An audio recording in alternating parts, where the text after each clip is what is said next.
अब एक और काम किया अमेरिका ने 10 ऐसे ईरानी शहरी हैं या लीडर्स हैं जिनके ऊपर इनाम रख दिया। अमेरिका ने कहा इन 10 लोगों के बारे में बताएगा, जो भी 10 में से किसी एक के बारे में बताएगा तो 1 करोड़ अमेरिकी डॉलर मिलेंगे, यानी 10 मिलियन अमेरिकी डॉलर का इनाम हर एक के सर पे रख दिया कि हमें बताएं सिर्फ कि ये कहां पे, इसकी इंफॉर्मेशन दे और हमसे पैसा ले। ये अमेरिकन ने कहा। इसमें जो सबसे टॉप के ऊपर सबसे पहला नाम रखा गया वो आयतुल्लाह मुश्तबा खामनई का नाम रखा गया, जो नए सुप्रीम लीडर है ईरान के। अच्छा, इनके बारे में ना अमेरिका के वाइस प्रेसिडेंट ने यह कहा कि नए सुप्रीम लीडर जख्मी है और हम ये बात जानते हैं, जबकि ईरानी हुकाम ने यह बताया कि जी बिल्कुल वो जख्मी है, लेकिन वो अपने दफ्तरी काम कर रहे हैं और मामूली जख्मी है। और उनका एक बयान भी, आपने ऑडियो बयान भी उनका आ चुका है। और ईरान के अंदर जो फैसले आम तरीन वो अपनी शूरा के साथ मिलकर कर रहे हैं।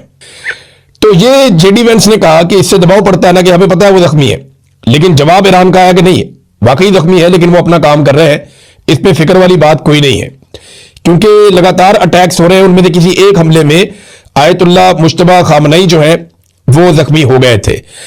अब नाज़रीन, इनाम रख दिया। एक तो आयतुल्लाह खामनई पे 1 करोड़ डॉलर मिलेंगे, जो बताएगा, इंफॉर्मेशन देगा।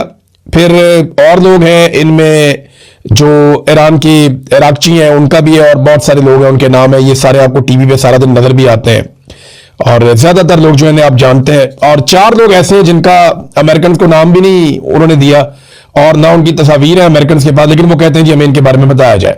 अब देखते हैं कि ये अमेरिका को इसका फायदा होता है या नहीं होता, क्योंकि इससे पहले तो जो इसराइल का एक नेटवर्क था ईरान के अंदर जासूसी का, उसके जरिए से वो पता करवा लेते थे कि कहां कहां पे कौन कौन है, लेकिन जासूसी का नेटवर्क बहुत बुरी तरह एक्सपोज हुआ है। इन्होंने बहुत सारे लोगों को फांसियां दी थी, पकड़ा था 2025 में भी और 2026 में भी। तो अब शायद वो नेटवर्क वैसे काम नहीं कर रहा, तो इन्होंने फिर इनाम रख दिया सर पे। दूसरी जानिब एक अपील जो है वो ईरानियों ने भी कर दी है। ईरानी फौज ने और हुकूमत ने अपील की है कि हम अपने अरब भाइयों से अपील करते हैं कि वो निशानदेही करें कि 11,000 अमरीकी फौजी कहां कहां छुपे हैं। उन्होंने ये कहा कि जब हमने अटैक शुरू किए अमरीकी अड्डों पर, तो एक पॉलिसी के तहत अमरीकी फौजियों को निकालकर आबादी वाले इलाकों में छुपाया गया, उन्हें निजी होटलों में और निजी जगहों पर मुंतकिल किया गया, और वो हमारे अरब भाइयों को ढाल बनाना चाहते हैं। तो हमारी गुजारिश है कि उन्हें किसी जगह पे अरब भाई पनाह ना दें और उनके बारे में हमें आगाह करें कि ये कहां कहां छुपे हैं, ताकि इन्हें निशाना बनाया जा सके। अब एक तरफ एक अपील की है अमेरिका ने और दूसरी तरफ एक अपील कर दी है ईरान ने भी। एक खबर और है इसके साथ, आप जोड़ के देख लें, वो ये है कि बहुत बड़ी तादाद में मजीद फोर्सेस को पहुंचाने की तैयारी की जा रही है गल्फ में, यानी खलीजी इलाकों में। और डोनाल्ड ट्रंप ने इस वक्त जो इतला आई है उस इतला के मुताबिक लगभग एक मजीद जंगी बेड़ा वो जा रहा है, अमरीकी मरीन्स की एक बड़ी तादाद जा रही है, को 5,000 अमरीकी फौजी जो है वो इस खित्ते में मजीद पहुंचाए जाएंगे। और इसके अलावा एयरफोर्स और बहरी जहाज, ये सारी चीजें वहां पे वो करीब लेकर जा रहे हैं, और उनका ये कहना है कि वो ईरान के ऊपर मजीद हमले करना चाहते हैं। अब अमेरिका के अंदर शदीद मुखालफत हो रही है, तो डोनाल्ड ट्रंप इतना बड़ा रिस्क कैसे ले सकता है? क्या वाकई वो अपनी फौज को ईरान की सरजमीन पे उतारना चाहते हैं? क्योंकि देखें, यूरेनियम के हवाले से उनके पास कोई मंसूबा है नहीं। ईरान के पास जो तैयार यूरेनियम है जिसको वो एटम बम बनाने में इस्तेमाल कर सकता है, लगभग 450 किलो उनके पास है। इस पे पुतिन ने एक ऑफर दी है डोनाल्ड ट्रंप को।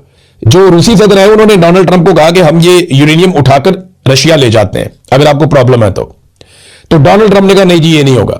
ये ऑफर डोनाल्ड ट्रंप ने मुस्तरद कर दी, और ईरान से तो अभी बात ही नहीं हुई इस बारे में।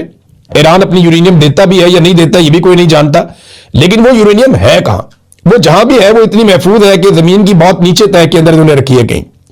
देखिए, अमेरिका का जो सबसे बेहतरीन बमबार तैयारा है वो B-2 बम्बर तैयारा, B-52, ये तैयारे हैं। इनके जो बम है वो स्ट्रक्चर्स को तोड़ देते हैं और वो बंकर तोड़ देते हैं, बंकर बस्टर्स हैं, यानी वो जाते हैं और जाकर जो जेरे जमीन स्ट्रक्चर बने हुए हैं उनको तोड़ देते हैं। लेकिन अगर जेरे जमीन स्ट्रक्चर बहुत नीचे है जमीन के अंदर, तो फिर उसको वो नुकसान नहीं पहुंचा सकते। सैकड़ों फुट नीचे जो है वो ईरान ने, और वो मिट्टी की लेयर है, कंक्रीट की लेयर जो है उसको वो तोड़ देते हैं मिसाइल्स। मट्टी की लेयर के अंदर घुसना वो बहुत मुश्किल होता है, और जो मट्टी है या जो कुदरती जो अवामिल है उनके अंदर से गुजरना बम का इतना आसान नहीं होता। जो कंक्रीट का स्ट्रक्चर होता है उसको तोड़ने के लिए बम डिजाइन किया जाता है। तो अब जो बम्स हैं वो भी वहां तक नहीं पहुंच पा रहे जहां पे ईरान ने अपने मिसाइल्स, अपने ड्रोन्स या अपना जो उनके पास एटम बम बनाने की सलाहियत का जो सिस्टम है, या जो उनके पास यूरेनियम है उसको जहां रखा हुआ है, वहां अमेरिका की एक्सेस नहीं हो पा रही। उन्हें जमीन पे उतरना पड़ेगा, जमीन पे आना पड़ेगा। क्या अमेरिकन इसके लिए तैयार हैं? क्योंकि ईरानी तो कह रहे हैं कि जमीन पे उतरे तो हम इनके साथ लड़ाई करेंगे, हम तो इनका इंतजार कर रहे हैं 50 साल से। और ईरानियों ने ऐसा लगता है बड़ा लंबा अरसा तैयारी की है इस जंग की। जिस तरीके से उन्होंने मिसाइल मारे, इस पे फाइनेंशियल टाइम्स की एक रिपोर्ट आई है। ये रिपोर्ट जरा आप देखें। इस रिपोर्ट के मुताबिक ईरान के जवाबी हमले ने अमरीकी हुकाम को हैरान कर दिया और हिला कर रख दिया। तेहरान ने खलीजी ममालिक पर 3000 से ज्यादा मिसाइल और ड्रोन दागे हैं, 3000 से ज्यादा, जबकि इसराइल की तरफ से सैकड़ों का इस्तेमाल किया गया है। अमरीकी ऑफिसर जो है मिलिट्री के और साबिक ऑफिसर, वो ये कह रहे हैं कि ईरानियों ने बहुत कम वसाइल से बहुत ज्यादा कुछ करने का कारनामा सरंजाम दे दिया है, जिसकी मिसाल बहुत कम मिलती है। सस्ते शहीद ड्रोन ने रेडार, बंदरगाहें, फौजी अड्डे और तेल की तनसीबात को निशाना बनाने में बड़ा जबरदस्त किरदार अदा किया है। अमरीकी हुकाम अब मान रहे हैं कि हमने ये नहीं सोचा था कि ईरानी इस तरह का रद्द अमल देंगे। और अभी एक और बहुत बड़ा नुकसान हो गया, और यह नुकसान हुआ है सऊदी अरब में। सऊदी अरब के प्रिंस सुल्तान एयरबेस पर अमेरिका के जहाज खड़े हुए थे, और ये वही जहाज हैं जो रिफ्यूलिंग करते हैं जहाजों में, और बड़े कीमती जहाज हैं ये। इससे पहले आपको याद है ना कि एक दिन पहले इराक के अंदर उन्होंने कहा एक हादसा हो गया और 2 जहाज आपस में टकरा गए। एक को लैंड कर लिया गया, वो उसको ज्यादा नुकसान नहीं हुआ, दूसरा तबाह हो गया। उसके अंदर 6 अमरीकी सवार थे, वो 6 के 6 मारे गए। अब ये तो अमेरिका मान रहा है कि उनका ये नुकसान हुआ, लेकिन इसी तरह के 5 जहाज जो हैं वो तबाह हो गए हैं, कुछ मुकम्मल और कुछ जुज़वी तौर पे, और ये रिफ्यूलिंग करने वाले तैयारे थे।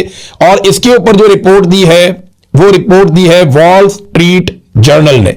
वो ये बता रहे हैं जनाब कि एयरफोर्स के तैयारों को नुकसान पहुंचा है, और ये वो तैयारे हैं जो रिफ्यूलिंग का काम करते हैं बाकी तैयारों के लिए।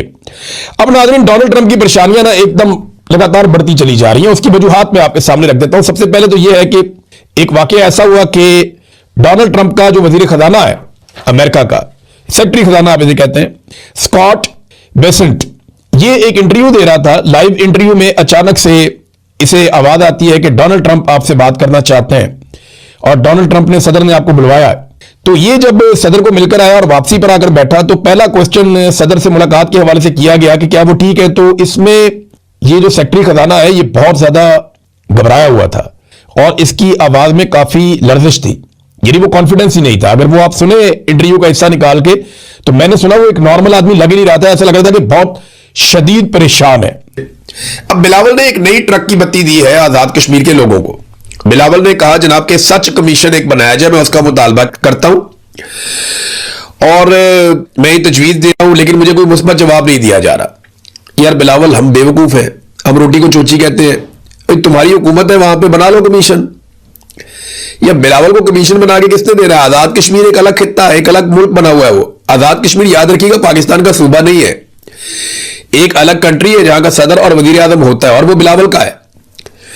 तो बिलावल को अगर वहां कोई कमीशन बनाना है तो बिलावल को कौन रोक सकता है? बिलावल बुलाए उसको, फैसल राठौर को, अपने वजीर आजम को, और सबको इकट्ठा करके बोले कमीशन बनाओ। इन्हें कमीशन बनाना पड़ जाएगा, फौरन बना देंगे। बात यह है कि बिलावल बेवकूफ बना रहा है सबको, और वो ये कह रहा है कि जनाब हम कमीशन बनाना चाहते हैं। मैं ये कह रहा हूं कि एक सच्चाई पर मबनी एक कमीशन बनाया जाए जो सच सामने लेकर आए, चीजों को ठीक करे। तो वो कमीशन बनाने का मेरा मुतालबा नहीं माना जा रहा, डूब के मर जाना चाहिए, मुतालबा नहीं माना जा रहा भैया आपका। क्योंकि मुतालबा आप कर किससे रहे? आपकी अपनी सरकार है वहां पे, आपकी हुकूमत है वहां पे। तो हुकूमत भाई तुम्हारी है, तुम्ही लोगों ने ये सारा कुछ किया है, तुम्ही फोर्सेस लेकर गए हो, तुम्ही ने ऑपरेशन किया है, तुम्ही ने कलदम करार दिया है, तुम्ही ने जो है वो लोगों के सरों के ऊपर इनाम रखा है। ये सारा जुल्म और बर्बरियत तुमने की है। तो तुम ये कैसे कह सकते हो कि ट्रक की एक नई बत्ती दे रहा हूं, इसके पीछे लग जाओ सारे कि जनाब हम एक कमीशन बनाएंगे? लोग बेवकूफ थोड़ी है, रोटी को चोची थोड़ी कहते हैं। गुज़िश्ता चंद दिनों से ना एक और बड़ी अच्छी चीज मैं नोट कर रहा हूं, बड़ी मुस्बत तब्दीली आई है कि नून लीग वाले और पीपल्स पार्टी वाले आजाद कश्मीर के मेरे भाइयों को या आजाद कश्मीर के लोगों को आजकल गद्दार नहीं कह रहे, वरना आजाद कश्मीर के लोगों को गद्दार कहा जाता था, शरपसंद कहा जाता था, ज्वाइंट अवामी एक्शन कमेटी के लोगों को कहा जाता था कि ये राव के साथ, इंडिया के साथ मिले हुए हैं और ये इंडिया से पैसे लेकर आते हैं। मैंने आपको बताया था कि इनको पैसे तो बरतानिया में जो ओवरसीज पाकिस्तानी है वो फंडिंग कर देते हैं, जैसे पाकिस्तान में पॉलिटिकल पार्टीज की फंडिंग होती है। तो ये क्योंकि बरतानिया के अंदर ही रहते हैं सारे के सारे बहुत बड़ी तादाद में, और बरतानिया से पैसा आता रहता है आजाद कश्मीर में, तो उसमें से इनको चंदा भी मिल जाता है। ये बात मैं आपको पहले बता चुका हूं। लेकिन रा फंडिंग करती है नरेंद्र मोदी या अजीत डबल जो है वो फंडिंग करते हैं, वो नहीं है। ये झूठ है, सारा बकवास है, ऐसी कोई चीज नहीं है।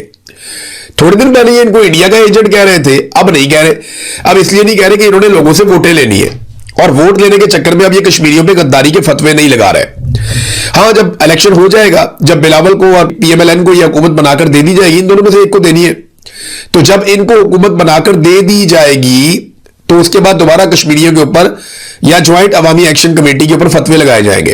वो कहते हैं ना होगा बांस ना बजेगी बांसुरी।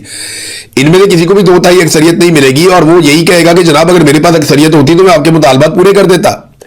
ना होगा 9 मन तेल और ना ही राधा नाचेगी, ये यही कहेंगे बार बार। बाद में बिलावल भी ये कहेगा मैं बहुत अच्छा नाचता, मेरे पास 9 मन तेल नहीं है।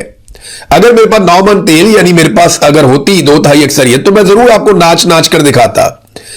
तो फिर वो एक और कहावत है कि नाच ना जाने आंगन टेढ़ा। आज पता नहीं क्यों मुझे इतनी कहावतें याद आ रही है। भारत ये तो है जनाब आजाद कश्मीर की सूरत हाल, लोग आगे बढ़ रहे हैं। अब आ जाए जरा खैबर पख्तूनख्वा में अलीमा खानम, वो एक एक करके अलग अलग इलाकों में जा रही हैं खैबर पख्तूनख्वा के, और खैबर पख्तूनख्वा के एक एक जिले में एक एक इलाके में उन्हें अवाम बहुत अच्छा रिस्पॉन्ड कर रही है। बड़े पैमाने पर लोग निकलते हैं इमरान खान की बहनों के लिए, और उनकी दिलचस्पी इस बात में है कि किसी तरह इमरान खान साहब की रिहाई हो जाए, वो जेल से बाहर आ जाए, और इसके लिए वो कोशिश करना चाहते हैं।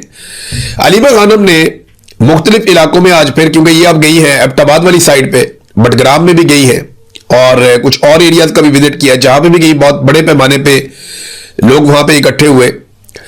तो अलीमा खानम ने कहा कि इनके भाई की रिहाई के लिए 5 अगस्त को फैसला कुन मार्का होगा। वो तो बड़े पैमाने पे एहतजाज कर, एक तरफ जनाब पीटीआई कह रही है हम 5 अगस्त को जलसा करेंगे, अलीमा खान कह रही है कि जनाब हम अपने भाई की रिहाई के लिए 5 अगस्त को एक फैसला कुन मार्का करेंगे। अब ये दोनों की बातों में बहुत फर्क है। पीटीआई एक दिन का शो करना चाहती है, जलसा करो निकलो बस, जज्बाती तकरीरें कर देंगे, 4, 5, 10 ऐलान कर देंगे। वो ऐलान के ऊपर अमल दरामद होना है नहीं होना बाद में देखी जाएगी, दिन निकल जाएगा, प्रेशर कम हो जाएगा। जैसे जब इमरान खान साहब की आंख खराब हुई तो इन्होंने इंडोर एहतजाज किया था, 4 दीवारी के अंदर बैठ के। लोग जब ठंडे हो जाएंगे तो फिर हम घरों को चले जाएंगे। फिर लोग ठंडे हो गए, ये घरों को चले गए, कई महीने गुजर गए, कुछ भी नहीं किया। जैसे बजट पास करवाने की बारी आई तो वो भी करवा दिया, सारा कुछ करते हैं ये। मिलिट्री ऑपरेशन जिनके इमरान खान खिलाफ था ये खुद करवा रहे हैं हाथ पकड़ के। ड्रोन हमले जिनके इमरान खान खिलाफ था उसके खिलाफ एक भी एफआईआर ये दर्ज नहीं कर पाए, कोई कार्रवाई नहीं कर पाए। अभी ये एक जलसा करेंगे, पहले इन्होंने स्टेडियम के अंदर रख लिया था, मुझे लगता है वहां पर भी इजाजत नहीं मिली। अव्वल तो मैं उसके खिलाफ था कि यार आप इमरान खान पूरे मुल्क का लीडर है, आप स्टेडियम के अंदर उसको वापस धकेल रहे हैं। तो मेरे ख्याल में स्टेडियम की भी इनको इजाजत नहीं मिली, और इन्हें कहा गया जनाब बाहर। मोहसिन नकवी साहब है ना स्टेडियम्स के मालिक है, वैसे ही आपको पता है क्रिकेट उनके पास है, तो शायद इनको स्टेडियम की इजाजत नहीं मिली। मोटरवे के पास कहते हैं खुला मैदान है, वहां पे अब हम करेंगे जलसा। ठीक है जी, करें जलसा, और जलसा करने के बाद बताएं आप करना क्या चाहते हैं, क्योंकि अवाम अब बहुत गुस्से में है। लोगों को ऐसा लगता है कि पाकिस्तान तहरीके इंसाफ को इक्तदार के लिए एक टोले ने इस्तेमाल कर लिया इमरान खान साहब की मकबूलियत को, और उसको जेल में छोड़ दिया बेचारे को, अकेले को। अलीमा खानम कहती है जी हम एक फाइनल मार्का करने जा रहे हैं 5 अगस्त को। अब जैसे जैसे दिन करीब आएंगे ना और चीजें क्लियर होती चली जाएंगी। नाज़रीन, एक और खबर है मेरे पास, ये खबर आप देखें, हम 11 अरब के जहाज को रो रहे थे कि जनाब 11 अरब रुपए का जहाज ले लिया पंजाब ने। ये पंजाब से गंदुम जो गायब हो गई है ना, उसकी कीमत लगभग 400 अरब रुपए है। 400 अरब रुपए की गंदुम पंजाब से गायब हो गई। हम रो रहे थे किसको? 11 अरब के जहाज को। आवे का आवे बिगड़ा हुआ है। ये गंदुम कैसे मैनेज हुई, कहां गई, किधर गायब हो गई, किसी को कुछ पता ही नहीं है। ये लगभग 45 लाख टन गंदुम थी, कहां गई? कोई जवाब नहीं मिल रहा। रिपोर्टें छप रही है, जवाब नहीं मिल रहा। सरकारी मुलाकातों के अंदर इन चीजों का इंकशाफ हो रहा है, लेकिन जवाब नहीं मिल रहा, और गंदुम के बहरान के अंदर शिद्दत आती चली जा रही है। ये जो इंकशाफात हुए हैं कि जनाब ये गंदुम गायब हो गई, ये गंदुम गायब कैसे हुई, किसने गायब की, कुछ पता नहीं चल रहा। बल्कि वफाकी हुकूमत और सूबों को रवा साल गंदुम की खरीदारी पॉलिसी पर मुअस्सर अमल दरामद में मुश्किलात का सामना है, और यह इंकशाफ हो गया कि पंजाब में गंदुम की एक बड़ी मिकदार का रिकॉर्ड दस्तयाब ही नहीं है। 45 लाख टन गंदुम गायब। इसको मनों में कन्वर्ट करें ना, और फिर इसको 3500 से ज़रब दें जो सरकारी कीमत है गंदुम की, ये 400 अरब रुपए की गंदुम बनती है। और अभी जो गंदुम हम इंपोर्ट करने जा रहे हैं, लगभग कोई 100 अरब की गंदुम हम इंपोर्ट करेंगे अभी फिलहाल फौरी तौर पे। 10 लाख टन गंदुम 10 लाख टन 25 से मल्टीप्लाई करें तो मन बन जाते हैं, और फिर आप आलमी मंडी में कीमत देख लें, लगभग आपको 100 अरब रुपए की गंदुम इंपोर्ट करनी पड़ेगी, महंगी गंदुम आपको लानी पड़ेगी पाकिस्तान में। पाकिस्तानी किसानों का इस्तेहसाल हो रहा है, तबाह हो रहे हैं, और हम दुनिया भर के किसानों को खुशहाल करना चाहते हैं उनकी गंदुम खरीद के।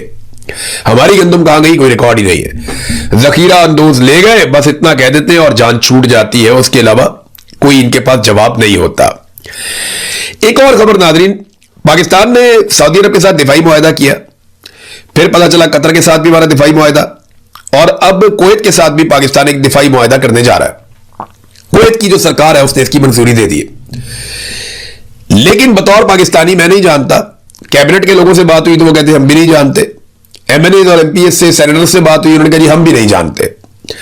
तो फिर कौन जानता है कि इन ममालिक के साथ आप किस नौइयत का कौन सा दिफाई मुआहदा कर रहे हैं? क्या पाकिस्तानियों का यह हक नहीं है कि जो इतना बड़ा दिफा पाकिस्तानियों ने अपना पेट काट काट के अपने खून पसीने की कमाई से खड़ा किया, इतनी बड़ी फौज खड़ी की, इतने सारे हथियार खरीदे पाकिस्तानियों ने, ये हथियार अगर किसी और जगह पे किसी और के लिए इस्तेमाल होने हैं, चाहे वो मुसलमान मुल्क हो चाहे गैर मुस्लिम मुल्क हो, तो पाकिस्तानियों को कम से कम इतना हक तो है कि उनको पता हो कि उनके हथियार और उनके फौजी कहां जा रहे हैं लड़ने के लिए और कहां इस्तेमाल होंगे, और उसमें पाकिस्तानियों की कॉन्सेंट भी शामिल होनी चाहिए अगर थोड़ी सी भी जमहूरियत आपके अंदर बाकी है।